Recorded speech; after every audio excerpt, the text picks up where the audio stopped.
1924년 영국의 탐험가가 세계에서 제일 높은 에베레스트 산 정복을 시도했습니다. 그들은 약 700m 아래에서 거점을 마련했고, 그리고 그 중에 조지 멜로리와 앤드루 어바인 두 사람은 정상을 향해서 출발했습니다. 그러나 16시간 정도 올라가면 돌아올 수 있다는 생각을 하고 갔던 저들은 출발한 두 사람이 결국 다시 지상으로 내려오지는 못했습니다. 당시 런던 타임즈는 이 사건을 이렇게 기사로 올렸습니다. 마지막으로 본 그들은 정상을 향하여 전진하고 있었다. 참으로 의미 있는 내용입니다. 다시 한번 나눠볼까요? 마지막으로 본 그들은 정상을 향해 전진하고 있었다. 그들의 마지막 모습이 어디에 떨어져서 실족했거나 아니면 동사해서 죽은 것이 아니고, 그들은 산 정상을 향해서 걷는 그 모습이 마지막 모습이었다. 이런 얘기입니다. 무슨 말일까요? 아직도 저들은 등반을 하고 있는 중이다 라고 이 기사를 본 많은 해설가들은 해석을 한 것입니다. 사실 기사를 쓴 런던 타임즈도 이런 내용으로 기사를 기사화했다고 그렇게 합니다. 우리 필라델피아 교회가 다음 주면 50주년 희년을 맞이하면서 영국의 두 등반가의 모습처럼 우리도 이제 그 언젠가 하나님 부르신 그날까지, 그 마지막 때까지 우리는 정상을 향해서 가는 사람들이다. 이런 생각을 이 기사를 보면서 한번 해보았습니다. 우리 교회의 역사에 새겨지기를 다시 한번 바라는 것이 무엇일까? 우리는 쉼없이 정상을 향해서 가고 있다. 그들이 마지막으로 본 것은 주일 예배 시간의 모습이었다. 그리고 그들의 모습은 두 손 들고 찬양하는 모습이었다. 그들의 모습은 새벽 기도에 나와서 하나님께 기도하는 모습이었다. 그들은 성경을 읽다가 하나님께 부름을 받은 모습 그대로였다. 이 믿음의 역사로 이어지기를 다시 한번 소원하면서 제가 이 런던 타임즈의 기사로 이렇게 소두를 열어봅니다. 그들의 마지막 모습은 어디서 실족하거나 동사한 것이 아니고 계속 정상을 향해서 가고 있다. 여러분, 50주년의 신을 맞이하는 우리 교회와 이 자리에 함께 예배하는 주님의 귀한 성도님들 모두가 정상을 향해서 가는 모습 그대로, 지금 있는 모습 그대로 우리 하나님 앞에 끝까지 함께 나가기를 주의 이름으로 축복합니다. 오늘 본문에서 사도 바울은 내가 이미 얻었다 함도 아니요 온전히 이루었다 함도 아니라 오직 내가 그리스도 예수께 잡힌 바 된 그것을 잡으려고 달려가노라. 그리고 16절에서 두 탐험가를 위한 타임즈의 기사와 같이 오직 우리가 어디까지 이르렀던지 그대로 행할 것이라. 우리의 고백이기를 다시 한번 소원합니다. 오직 우리가 어디까지 이르렀던지, 내가 어디까지 이르렀던지 나는 그대로 행할 것이다. 저는 필라델피아 교회가 50주년의 희년을 앞두고 우리 교회는 물론 성도된 우리의 공통적인 소원이 어떤 것이 되어야 될까 묵상하는 가운데 오늘 사도 바울의 그 권면과 또 빌립보 교회를 향한 간절한 외침이 생각났습니다.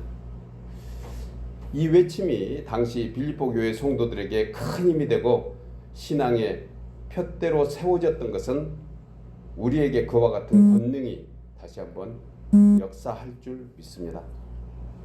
동일하신 하나님께서 동일한 은혜로 동일하게 은혜를 베풀어 주시는 그러한 하나님의 뜻이 있기 때문에 그렇습니다.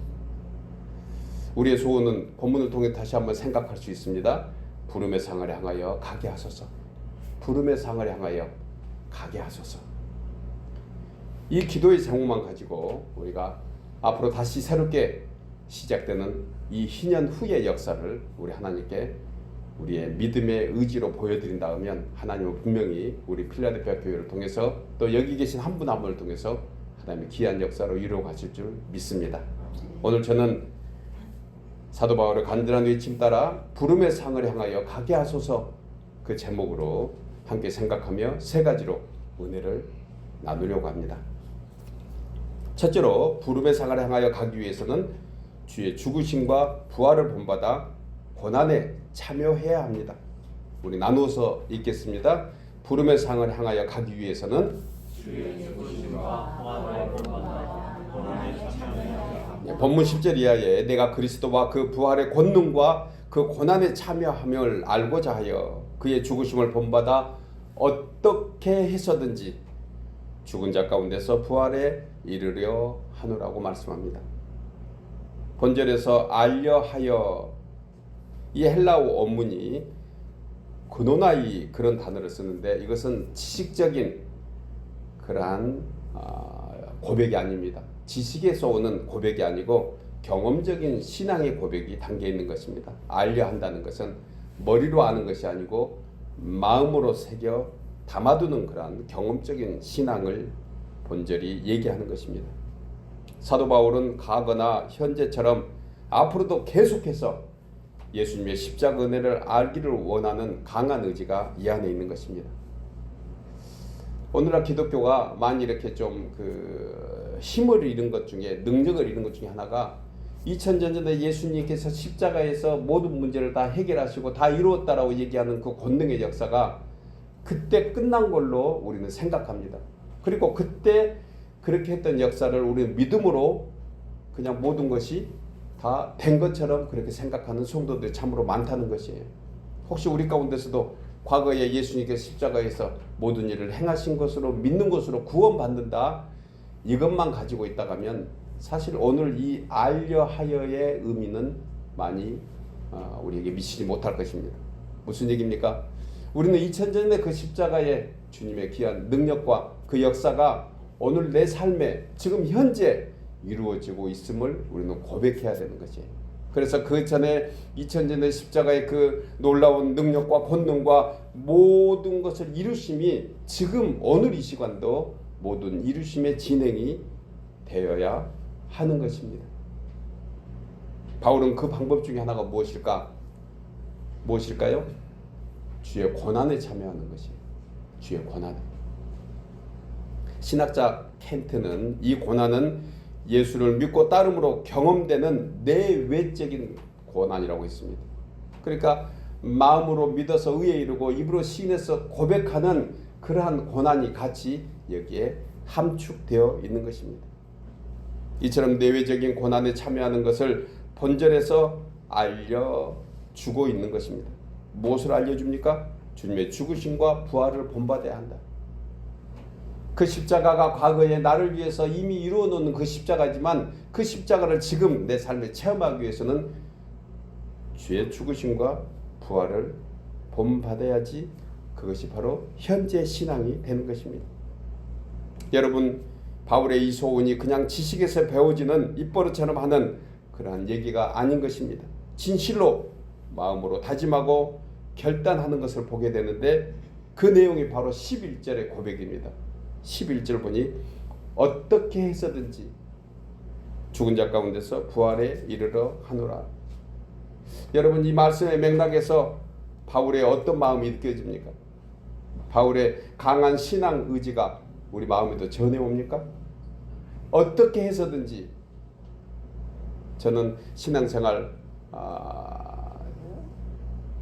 다시 거듭났던 그러한 과거에 이 말씀 붙잡고 사실은 굉장히 많이 울었던 기억이 납니다. 어떻게 해서든지 이 몸부림치는 사도 바울의 이 간절한 마음이 저에게 얼마나 깊이 다가오는지, 그 몸부림치는 신앙, 사도 바울이 어떻게 해서든지 이미 다 사도 바울의 그 어떤 지식적인 또 경험적인 신앙이 있음에도 불구하고 그는 다시 한번 이 간절한 고백을 하고 있는 것이에요. 어떻게 해서든지.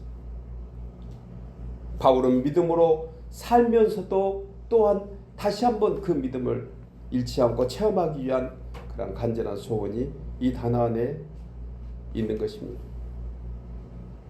여러분, 바울의 역사를 우리는 너무 잘 압니다. 그는 죽도록 맞은 매가 한두 번이 아니었습니다.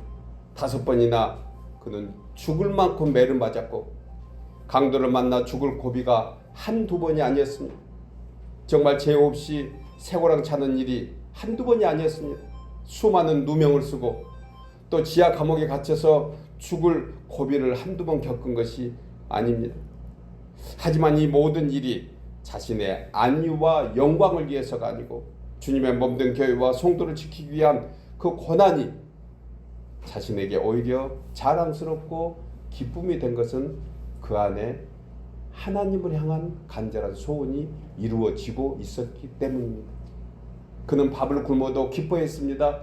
그는 맞으면서도 즐거워했습니다. 그는 비명소리를 들리는 것이 아니고 오히려 그 아픔을 통해서 찬송으로 바뀐 것. 여러분, 이 내용이 바로 어떻게 해서든지 라는 단어 속에 있다는 사실을 우리는 생각해 봐야 돼요. 우리는 믿는다 하면서 우리 주님 온전히 다 하셨다고 하면서 또 기도하면서 어떤 일에서 조금만 나에게 불편하고 나에게 좀 힘든 일이 생기면 왜 나에게 이런 일을 주십니까? 라고 우리는 쉽게 생각하고 좌절하는 그런 모습들이 있지 않습니까? 사소한 것 가지고도 정말 지구촌 곳곳이 수많은 환난과 어려움 속에 있음에도 우리는 저들보다 더 편리하고 편하고 더 안락한 그런 환경 속에 있으면서도 조금만 어려움이 있으면 왜 이러냐고 우리는 불평하는 그런 마음들이 우리 가운데 조금은 남아있지 않습니까? 왜 그럴까요? 그것은 예수님의 손을 놔버렸기 때문입니다. 예수님의 십자가의 그 놀라운 은혜를 놔버리기 때문에 그런 것입니다. 어떻게 해서든지 바울은 그 십자가의 그 고난에 참여하고자 하여 끝까지 우리 하나님께 향해 나가는 것을 보게 됩니다. 그래서 그는 그것이 자랑스럽고 오히려 기쁨이 되었던 것입니다. 그러면서 바울은 골로새서 1장 24절에서 더욱 확신에 찬 결단을 합니다. 나는 이제 너희를 위하여 받는 괴로움을 기뻐하고 그리스도의 남은 고난을 그의 몸된 교회를 위하여 내 육체를 채우노라. 정말 그는 생명을 다 바쳐서 우리 주님의 고난에 참여하고자 했는데 그것이 오히려 자신의 삶에 큰 즐거움과 감사가 되었던 것입니다. 여러분, 이처럼 사도 바울의 이 같은 신앙의 의지를 뒷받침해 주는 능력이 무엇이었을까? 바로 본문 11절입니다. 부활이었습니다. 부활. 여러분, 세상에서 가장 무서운 사람이 누굴까요? 인종마다 좀 달리 표현한다고 그래요. 어떤 외국 사람들은 너 죽고 나 살자. 이 사람이 제일 안 무섭다고 합니다. 너 죽고 나 살자. 그런데 가장 무서운 사람은 너 죽고 나 죽자. 너 죽고 나 죽자. 우리가 알고 있는 이 브로드에 그 전에 저도 들은 바입니다. 직접 만난 적도 없고 본 적도 없지만 그 브로드에 이렇게 좀 갱단이라고 그럴까요? 그때 이렇게 장악했던 그런 그 사람들이 대부분 또 흑인이었다고 그래요. 그렇게 인종에 대한 얘기를 하게 된 것 같아서 아닌데, 그런데 베트남인들이 들어오면서 거기에 주도권이 바뀌었다고 합니다. 그 베트남 사람들은 그 베트남 전쟁을 경험하고 이렇게 이민 와서 지내다 보니까 죽고 사는 문제가 큰 문제가 아니었던 것을 아마 생각했나 봐요. 그래서 저도 들은 바인데 그 어떤 그 갱들보다 더 무서운 그런 민족이 베트남 민족이어서 그들 함부로 키도 좀 그 신체적으로 좀 작고 그렇잖아요. 그런데도 함부로 하지 못했던 것이 그들은 너 죽고 나 죽자 이런 어떤 모습으로 그들을 대했기 때문에 그렇다고 합니다. 제가 인종 얘기하는 것 아니니 그렇게 오해 마시기 바랍니다. 여러분, 이게 무슨 얘기입니까?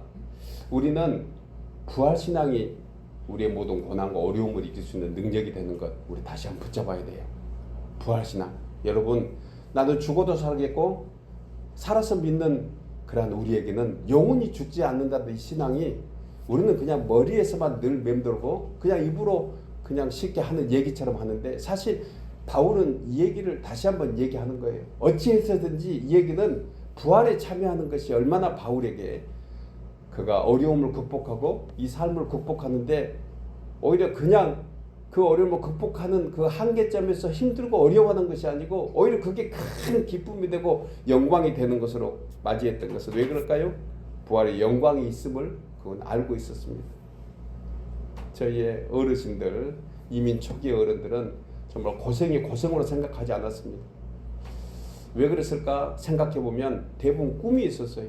우리 자녀들이 잘 되기를 바라고 우리 자녀들에게. 그래서 투잡, 뜨리잡을 뛰면서까지도 조금도 그 힘들다, 어렵다라고 얘기하는 부모들 없었습니다.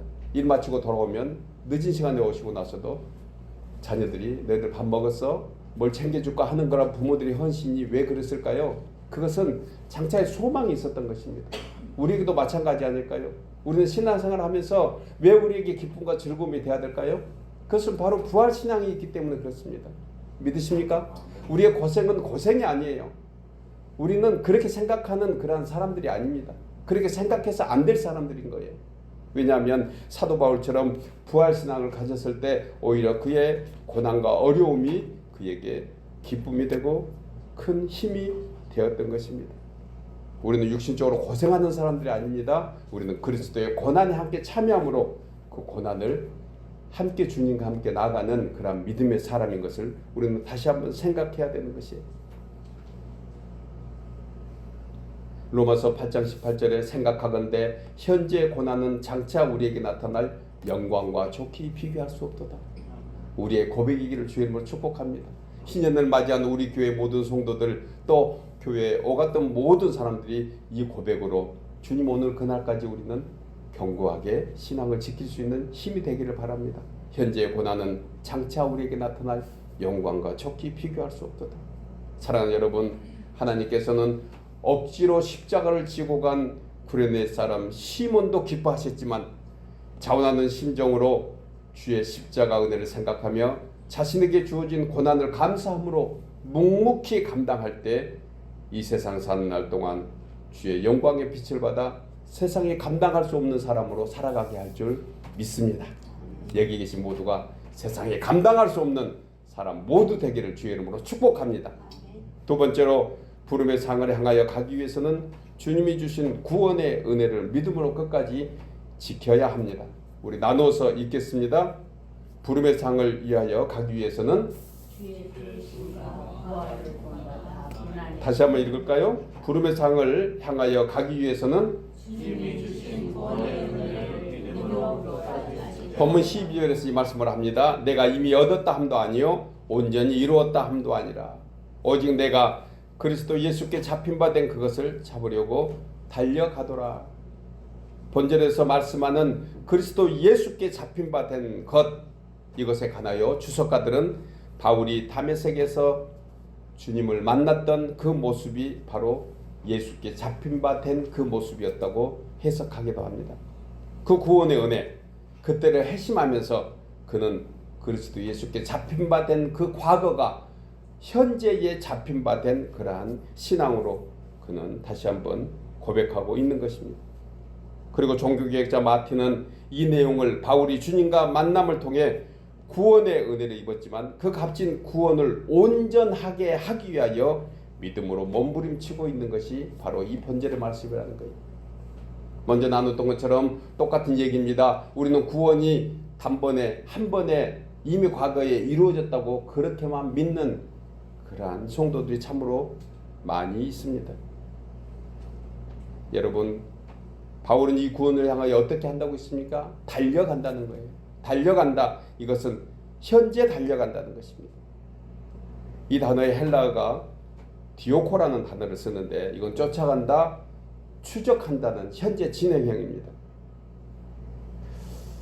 사냥이나 달리기 경주에서 사용된 용어인데 본절에서 디오코는 좀 더 구체적인 표현입니다. 열심과 최선을 다하는 강한 의지가 있는 거예요. 저는 바울의 고백을 이렇게 단언해서 대신 대언하고 싶습니다.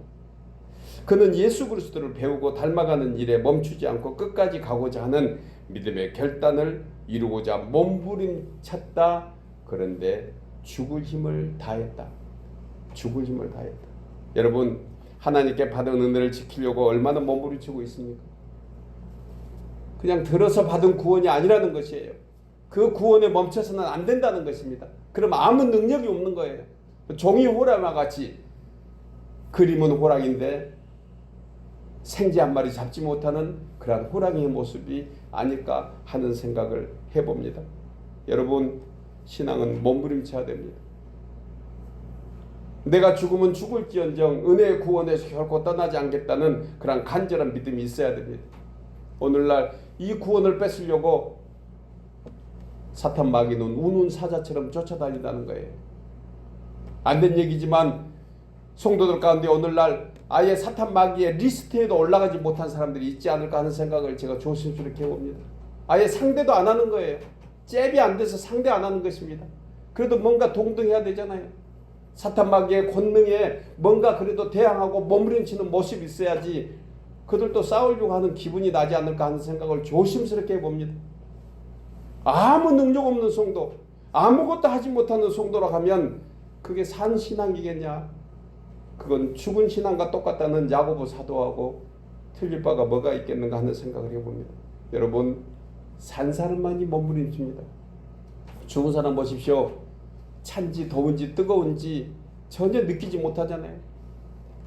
바늘로 찔려도 몸부림하면 안 칩니다. 그게 바로 죽은 모습이라고 하면 우리는 어떻게 해서든지 몸부림치면서 우리의 신앙을 지켜나가려고 하는 간절한 그런 마음이 있어야 되는 거예요.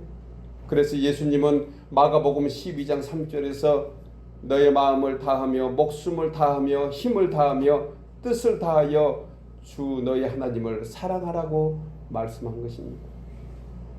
그러기 위해서 바울은 본문 13절에서 나는 아직 내가 잡은 줄로 여기지 아니하고 이미 구원에 이르렀는데 그 구원이 완성된 것으로 여기지 아니하고 오직 한 일, 즉 뒤에 있는 것은 잊어버리고 앞에 있는 것을 잡으려고 달려간다는 것입니다. 바울이 이처럼 12절에 이어서 본절에서 반복하고 있는 것은 자신의 과거에 집착하지 않고 하나님께서 자신을 구원해 주신 목적을 성취하기 위해서 더 온전한 구원을 향하여 둯대를 세우고 그것을 향하여 진보하겠다는 강한 의지가 우리의 고백이기를 다시 한번 소원해 봅니다. 여러분, 성도된 우리에게 하나님께서 주신 구원의 은총은 우리가 생각해 보는 것보다 훨씬 순간적일 수 있습니다. 구원은 훨씬 순간적입니다. 제사함의 구원은 훨씬 단순하고 심플합니다. 주 예수를 믿으라. 그리하면 너와 내 집이 구원을 얻으리라. 그냥 믿으면 되는 것이에요. 그러나 그 구원 넘어 새로운 구원이 있다는 것입니다. 제가 이단적인 얘기를 하고 있는 것이 아니에요. 이 구원을 하기 위해서 바울은 가고 있는 것입니다. 그런데 오늘 많은 기독교에 많은 사람들은 단순히 한 번 믿으면 구원받아 천국 간다고 그렇게 선포하는 것이 다인 것처럼 얘기하는데 그것 역시 진리입니다. 그것이 틀리다는 거 아닙니다. 그러나 이 구원에 머물러서는 이 세상에서 구원받은 성도답게 살지 못할 수 있다는 것입니다. 하나님의 때에 천국은 갈 수 있을지 몰라도 구원받은 성도가 이 세상에서 하나님의 자녀로 살 수 있는 능력은 여러분 계속해서 쫓아가고 바라는 것이 되어야 하는 것입니다. 저는 이것을 몸부림치는 신앙이라고 표현하고 싶어요. 얼마나 몸부림치십니까? 이 주일 아침에 나와서 하나님께 예배하는 것을 위해서 얼마나 몸부림치셨습니까? 이 한 시간 예배를 통해서 우리가 한 주간 살아가는데 힘이 되게 하옵소서. 정말 주님 붙들어 줘야 됩니다. 이 어려운 세상 살 수 있는 능력은 오직 주님 앞에 있습니다. 라고 얼마나 간절히 기도하고 이 예배 자리에 함께 하고 있습니까? 구원은 순간입니다. 그러나 그 구원을 보존하기 위해서는 죽기까지 몸부림치는 그런 간절함이 있어야 합니다. 오늘날 기독교의 교리에 중요한 교훈이 있는데 이신칭의입니다. 믿음으로 구원받는다. 우리가 너무 잘 알고 이 자리에 있는 모든 분들은 이 이신칭의의 은혜를 입은 줄 믿습니다. 그러나 야고보 사도는 다시 한번 거듭 얘기합니다. 이신칭의를 넘어서 행함이 따르지 못하면 그게 무슨 온전한 구원이겠느냐고 얘기합니다.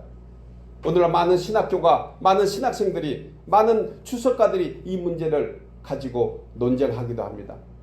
서로 대립되고 있지 않는가? 그러나 분명한 것은 이신칭의나 바울의 얘기나 야고보 사도가 얘기해주는 행함의 구원이나 똑같은 맥락 속에 있다는 것을 저는 이 시간을 통해 다시 한번 함께 나누고 있는 것이에요. 구원은 순간이지만 그 구원을 보존하고 지키기 위해서는 몸부림치는 그러한 믿음이 있어야 한다는 것입니다. 여러분, 성경의 진리대로 성도는 값없이 주신 하나님의 은혜에 따라서 믿음으로 구원받는 줄 믿습니다. 정말 이것을 확실히 붙잡기 바랍니다. 그러나 세상에 그 어떤 가치로도 매길 수 없는, 그 측량할 수 없는 하나님의 소중한 구원의 은혜를 보존하고 진보하기 위해서는 죽을 힘을 다해야 합니다. 안 된 얘기지만 매주 성전 뜰만 밟고 간다고 해서 그 은혜가 보존되는 것은 결코 아니라는 것이. 또한 믿음은 과거에 받은 은혜만으로 보존되지 않습니다. 지금 은혜 받아야 돼요. 지금 간절해야 됩니다. 지금 살아야 됩니다. 과거에 산 것 가지고 현재 살았다고 하는 사람이 어떻겠습니까? 현재 살아야지 그게 산 사람이지요. 그래서 참된 성도의 믿음은 현재 진행형이 되어야 될 줄 믿습니다. 믿음의 정상을 향하여 나가야 합니다. 쉬지 말고 나가야 합니다. 사도행전 20장 24절에 바울은 이제 에루살렘으로 돌아가면 결박과 환란이 자신을 기다린다고 성령께서 말씀하십니다. 하나님께서 알려준 거예요. 바울아, 네가 이제 에루살렘으로 돌아가면 환란과 결박이 너를 기다리고 있어. 하나님께서 알려주신 것입니다. 그런데도 그는 이렇게 고백합니다. 내가 달려갈 길과 주 예수께 받은 사명, 곧 하나님의 은혜의 복음을 증언하는 일을 마치려 하면은 나의 생명조차도 조금도 귀하게 여기지 아니하노라. 여러분은 바울의 이 외침이 얼마나 사명을 향해서, 푯대를 향해서, 부름의 상을 향해서 가고 있는 모습입니까? 하나님께서 그와 같이 기도에 응답해 주신데도 불구하고 그는 끝까지 나의 생명조차도 아끼지 않고 우리 주님 앞에 그 사명을 위해서 날아가겠다는 그런 간절한 고백을 하고 있는 것입니다. 여러분, 이렇게 열심을 다했던 바울은 그 열심이 헛되지 않기 위해서라도 거기에 만족하지 않고 멈춰서지 않고 구원에 방해되는 모든 문제를 다 기로하고 하나님께서 베풀어 주신 은혜를 향해서 걸어가고 있는 모습, 우리가 다시 한번 새겨봐야 돼요. 우리 교회가 이제 50주년 신년을 맞이하면서 이런 교회 되기를 주의 이름으로 축복합니다. 끝까지 가야 돼요. 끝까지 나가야 합니다. 우리 하나님만 바라보고 주님 만나는 그날까지 우리는 묵묵히 걸어가야 합니다. 사랑하는 여러분, 우리의 믿음을 지키는 것은 두발 자전거를 타는 것과 똑같습니다. 두발 자전거는 멈추면 넘어갑니다. 장애물을 두려워해도 넘어갑니다. 옆을 쳐다봐도 넘어집니다. 오직 중심을 잡고 쉬지 않고 가야 넘어지지 않는 것처럼 믿음의 사람은 하나님께 주신 구원의 은혜를 잊지 않고 끝까지 주님 오시는 그날까지 결코 멈추지 않는, 그래서 한 걸음 한 걸음 비록 더디 갈지라도 쉬지 않고 주님을 향해서 나가는 우리 모두 되기를 주의 이름으로 축복합니다. 마지막 세 번째로 부르심의 상을 향하여 가기 위해서는 소명의 푯대를 잊지 않고 상 주시는 주님만 바라봐야 합니다. 우리 나누어서 읽겠습니다. 부름의 상을 향하여 가기 위해서는 소명의 푯대를 잊지 않고 상 주시는 주님만 바라봐야 합니다. 본문 14절과 16절이 이 말씀을 합니다. 푯대를 향하여 그리스도 예수 안에서 하나님이 위에서 부르신 부름의 상을 위하여 달려가노라. 오직 우리가 어디까지 이르렀든지 그대로 행할 것이라. 우리 마지막 것 다시 한번 다짐할까요? 오직 우리가 어디까지 이르렀든지 그대로 행할 것이라. 그대로 행하기를 바랍니다. 지금 모습 그대로가 가장 보기 좋은 모습입니다. 이대로 가면 됩니다. 본절에서 사도 바울은 예수 안에서 하나님이 위해서 부르신 부름의 상을 위하여 달려간다고 했습니다. 성경에서 부름은 내 외적인 그러한 부르심을 나눠서 얘기합니다. 이 부르심에는 내적인 것이 있고 외적이 있다. 내적인 부르심은 무엇일까요? 내적인 부르심은 성도되는 부르심입니다. 하나님의 자녀됨의 부르심이에요. 이것은 나와 하나님과의 관계에서만 알 수 있는 것입니다. 이것을 내적 부르심이다 그렇게 얘기합니다. 그런데 외적 부르심이 있어요. 외적 부르심은 무엇일까요? 이것은 소명의 부르심이에요. 뭔가 할 일이 있다는 것입니다. 그래서 저 사람이 그리스도인인지 참 그리스도인인지 아니면 가짜인지를 알 수 있는 것은 내적인 것은 하나님과의 관계에서만 알 수 있기에 우리가 판단할 수 없지만 외적으로 보면 어느 정도 조금은 느낄 수 있는 것 아니겠습니까? 우리가 그냥 쉽게 최소한 예수 그리스도 안에 있는 영적인 사람이면 그 사람의 모습만 보고도 어떤 사람인지 조금은 알 수 있는 것입니다. 그것이 바로 외적 부르심의 소명인 것입니다. 제가 하나님의 백성 주의 자녀되는 부르심이 있는가 하면 반면에 외적 부르심은 주님의 몸된 위해서 하나님의 나라를 위해서 얼마나 헌신하고 그 소명을 다하고 있는가 하는 것입니다.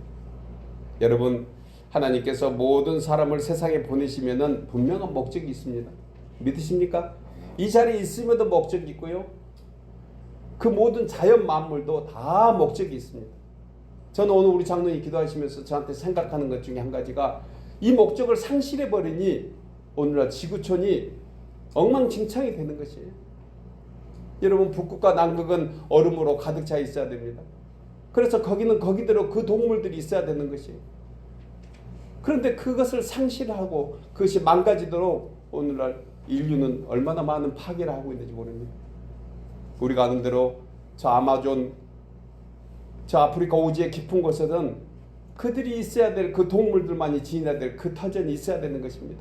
그런데 오늘날 개발하고 또 사람들의 욕심이 오히려 그 동물들이 살아야 될 그 땅을 침범하니까 동물들이 오히려 사람이 사는 땅으로 내려와서 바이러스를 유발하고 수많은 질병들을 만들어내는 것 너무너무 우리는 잘 압니다. 지난주에 저도 참으로 뉴스에 관심이 많았습니다. 태풍 카눈이 어디로 갈까? 세계 그 고열 그 뜨거운 공기에 막혀가지고 어떻게 태풍이 올라가다가 다시 리턴해서 내려오고 올라가고 이런 현상들이 제가 살았던 오늘날까지 거의 느껴보지 못했던 그런 현상들을 보면서 이게 도대체 어떻게 된 건가? 앞으로 이 현상이 없다고 할 건가? 올해 최고 더웠다고 그러잖아요. 모르긴 해도 내년은 올해보다 더하면 더하지 덜 하지는 않겠다는 생각을 조심스럽게 봅니다. 이제 임계점을 넘어버렸습니다. 인간들은 끊임없이 욕심을 하겠어. 끊임없이 나갑니다. 한번 부자 됐던 사람은 가난해지는 것을 두려워합니다. 한번 권력 잡은 사람은 그 권력에서 결코 내리지 않는 것처럼 우리 인류는 끊임없이 부와 강함을 위해서 나가다 보니까 이제는 그 무엇 하나 온전히 밸런스를 세워가는 것 없습니다. 우리 장로님의 단어 중에 밸런스를 잊어버렸다. 저도 공감합니다. 그런데 성도된 우리도 밸런스를 잊고 있지 않는가? 성도된 우리가 제 자리에 있어야 됩니다. 하나님은 하나님이 원하는 자리가 있습니다. 그 자리에 있어야지 그것이 바로 밸런스를 유지하는 그러한 신앙이 된다는 거예요. 저는 이것을 사명이라고 생각합니다. 직분자는 직분자대로, 성도는 성도대로 모든 사람에게 하나님은 이 땅에 보내신 분명한 뜻이 있음을 우리는 다시 한번 알아야 돼요. 언젠가 말씀드렸지만은 창세기에서 모든 걸 다 창조하시고 마지막 날 하나님이 인간을 지으시고 보시기에 참으로 좋았더라. 이 보시기에 좋았더라가 무슨 뜻이라겠죠? 제자리에 있더라 뜻이에요. 제자리에 있더라. 제자리에 있어야 보기가 좋습니다. 제자리에 있어야지 그것이 완전한 것입니다. 성도에게도 제자리가 있어야 될 자리가 있는 것입니다. 그 목적과 사명이 분명히 우리 가운데 다시 한번 새겨져야 합니다. 그러므로 성도는 살아야 될 의미가 무엇일까요? 제자리에 있는 것이에요. 사도 바울은 빌립보서 2장 13절에서 이 내용을 너희 안에서 행하시는 이는 하나님이시니 자기의 기쁘신 뜻을 위하여 너희에게 소원을 두고 행하신다. 그러니까 하나님도 우리를 향해서 소원을 가지고 계신다는 거예요. 우리 인생들은 우리만 소원이 있는 줄 생각합니다. 그리고 우리의 소원을 하나님께 드리면 하나님이 그 소원을 이루어 주신다고만 생각합니다. 그러나 오늘 바울은 놀라운 것을 깨달아서 우리한테 얘기해 주잖아요. 하나님께서도 우리를 향해서 소원이 있다는 거예요. 그 소원을 하나님은 우리에게 바라고 계시는 것입니다. 우리가 아직 이 땅에 살아있는 분명한 이유가 무엇일까요? 이 소원을 이루라고 우리에게 이 땅에 머물게 한 줄 믿으시고, 여러분, 하나님이 주신 소명 또는 사명이 아직 우리에게는 남아 있습니다. 믿으십니까? 아멘은 다 들어갑니까? 믿으십니까? 우리에게 할 일이 있는 거예요. 그것을 완수하기 전까지는 절대 이 땅에 못 떠나십니다. 그러나 완수했다면 여기에 또한 남아있을 사람도 없을 것입니다. 무슨 얘기입니까? 우리에게는 왜 이 땅에서 오늘날까지 우리에게 이렇게 건강 주시고 호흡할 수 있는 능력을 주셨을까요? 하나님께서 할 일을 남아 두셨다는 뜻이에요. 귀담아 들으시기 바랍니다. 귀담아 들으시기를 주의 이름으로 축복합니다.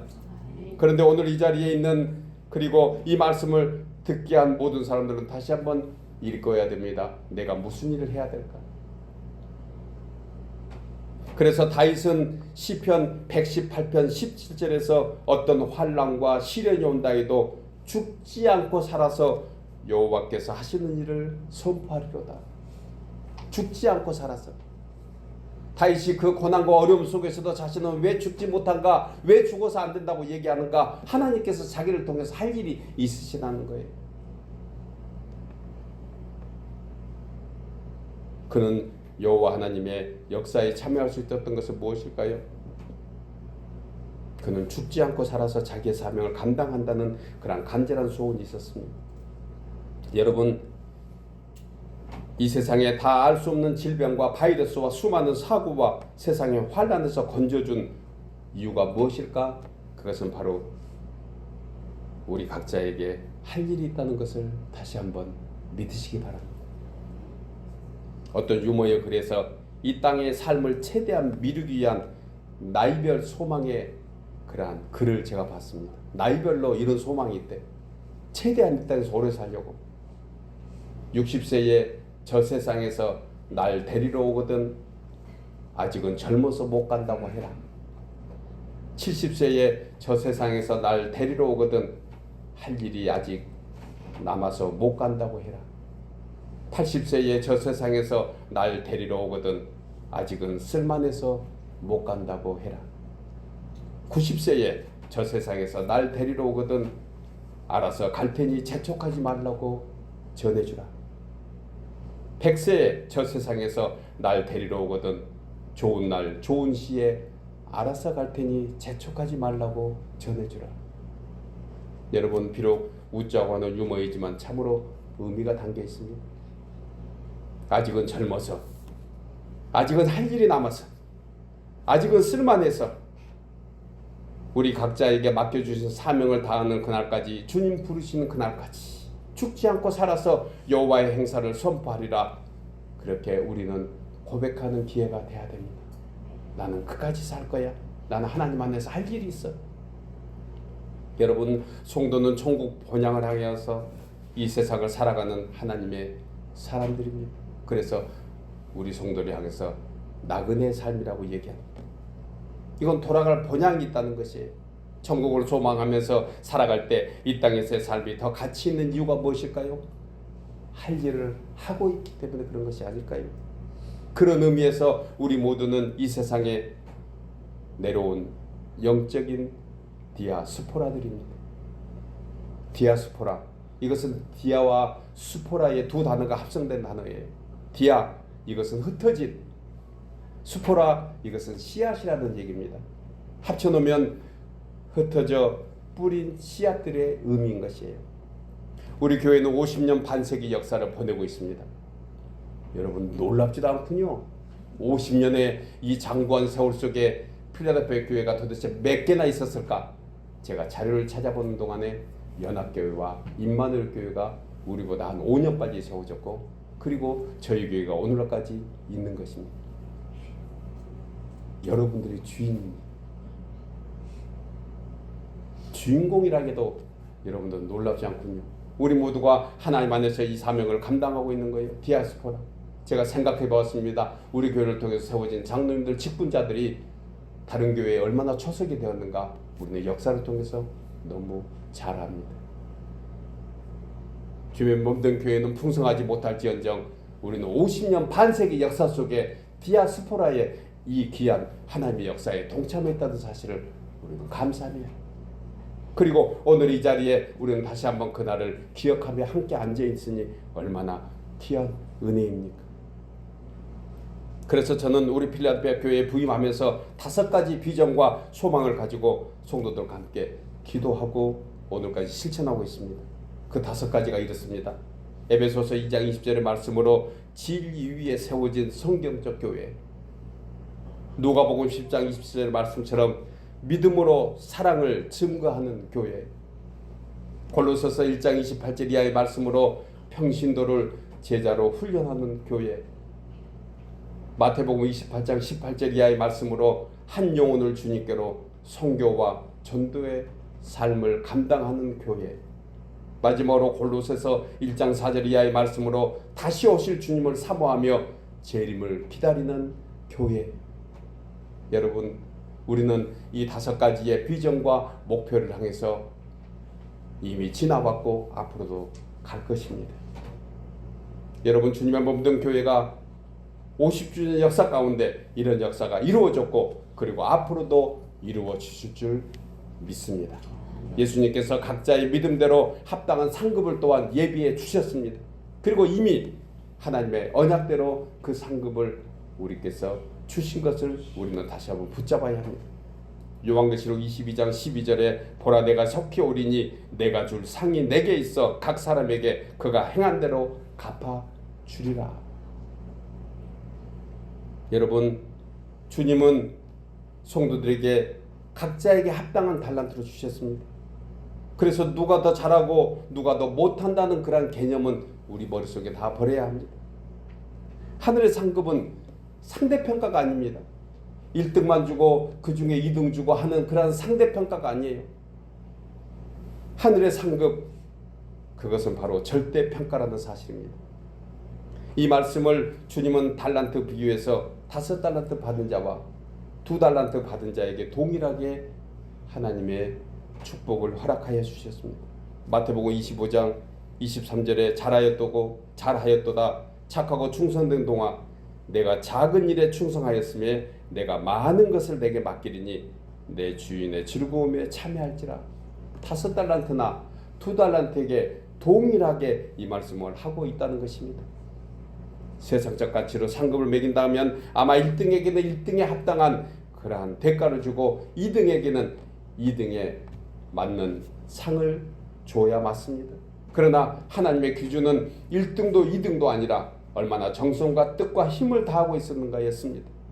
골로새서 3장 22절에서 눈 가림만 하지 말고 오직 주를 두려워하여 성실한 마음으로 하라고 말씀합니다.